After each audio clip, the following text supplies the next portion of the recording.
Welcome to the MLA 9 video series. In this video series, you will be able to identify why it's important to cite and give attribution in the information landscape. You will also recognize the parts of an MLA 9 styled citation for websites, scholarly articles, and books. You will need to watch all the videos to learn about MLA and its style, as well as how to create citations for a works cited list.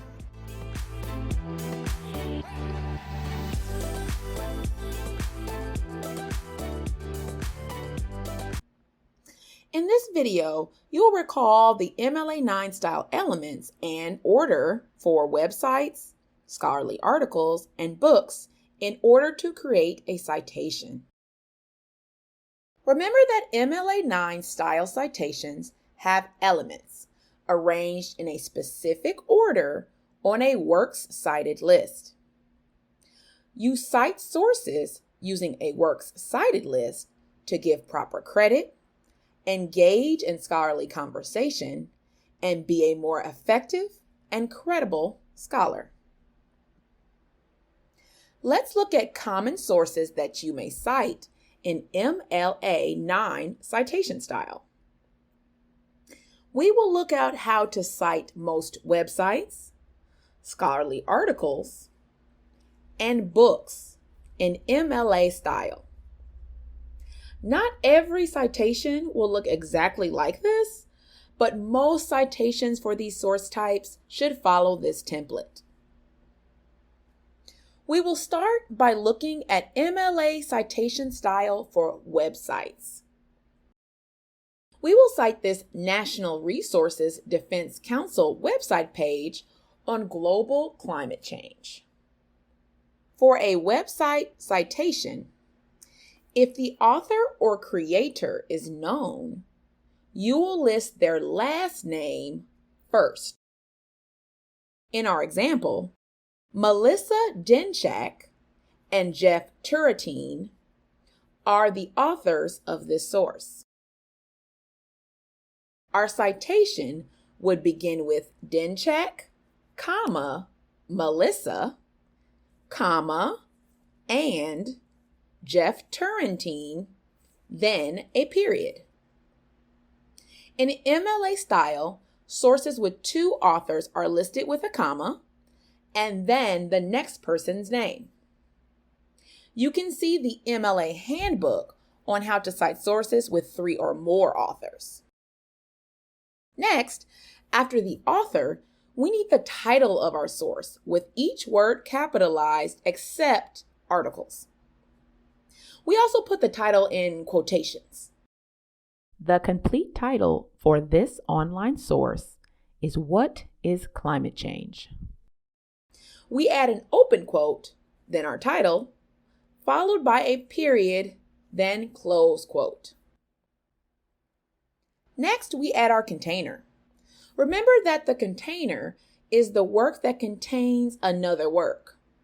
In this case, our container for the online source is the National Resources Defense Council, or the NRDC for short. In our citation, we italicize National Resources Defense Council, followed by a comma. After the comma, we add the version and number. For this online source, we don't have a specific version or number. That means we can move on to the publisher. For our online source, the publisher is the same as the container, National Resources Defense Council. In this case, we don't have to add it again for our citation. After the publisher, we need the publication date of our online source. This online source was originally published on February 23rd, 2017, but was updated on September 1st, 2021.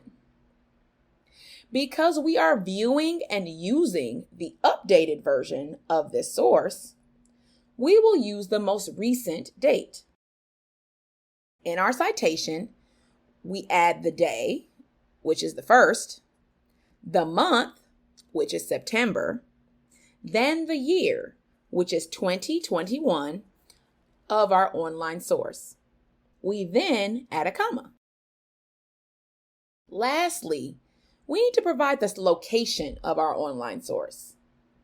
Because this online source can be found using a URL or link, we will use that as our location. We add the entire URL from the website and finish the citation with a period.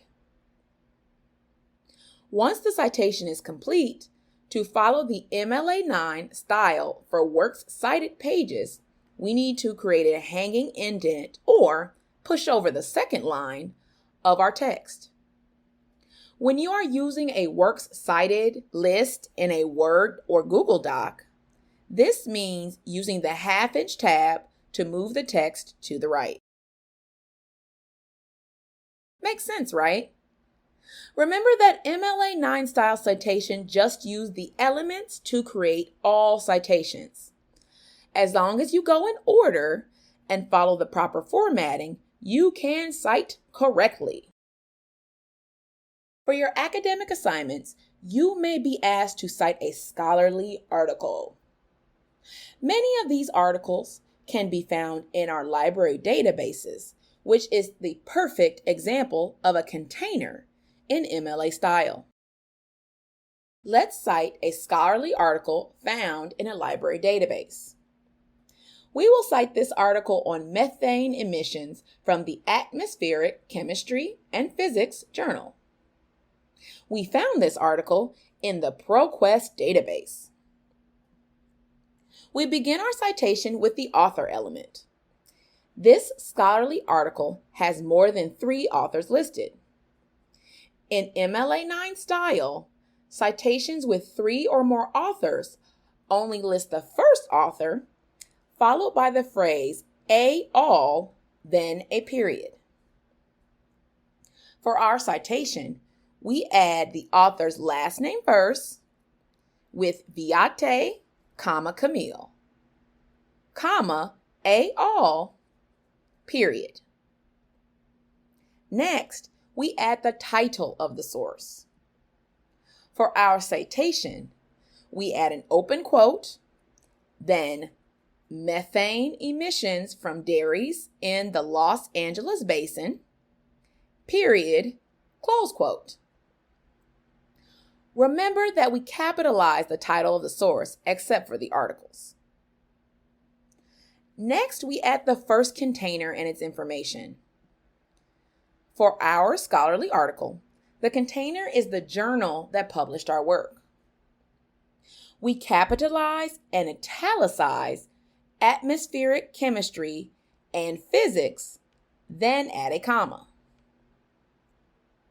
Next, we add the volume and number for our first container. The journal published our source in volume 17, number 12. We add VOL, period, the number 17, comma, NO, period, the number 12, then a comma. Next, we add the publisher of the first container. In this case, the publisher is the journal, which we have already listed. No need to add that again. Next, we add the publication date for our first container. The journal published our scholarly article in 2017. We add 2017, then a comma. Lastly, we add location for our first container. The journal that published our article uses the page numbers 7,509 to 7,528. These pages are the location. Sometimes online articles may not have page numbers. We add PP, period, followed by 7,509-28, then a period. That completes the first container in our citation. Because we found this scholarly source in the ProQuest database, we need to add the container for this database. The second container begins right after the period in our citation. We don't need to use most of the elements again. We only need to add the title of the container, which is ProQuest, and the location, which is the article's URL or link. We italicize ProQuest, add a comma, then add the entire URL of the database article, then a period. That completes our citation.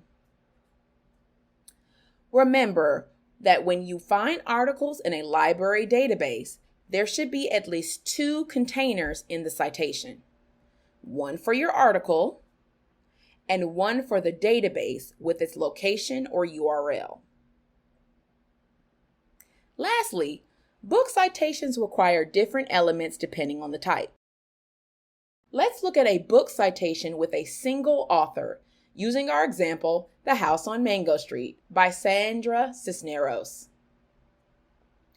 We will start the citation with the author's name, last name first, Cisneros, comma, Sandra, then a period. Next, we add our title element in italics. This would be The House on Mango Street, then a period. Remember that title elements are capitalized except for some articles and conjunctions. Next, we add the publisher element. In our example from the library, this edition of The House on Mango Street was published by Alfred A. Knopf. We add Alfred A. Knopf, then a comma. Lastly, we need the publication date element. This book was published in 2008. Add 2008, then a period to complete the citation. One last thing. If you're using OneSearch or many of the library databases to find sources, you may see a cite link on the side or the top of the sources page. These are citation generators. They can give you a starting point for your citation in the correct style.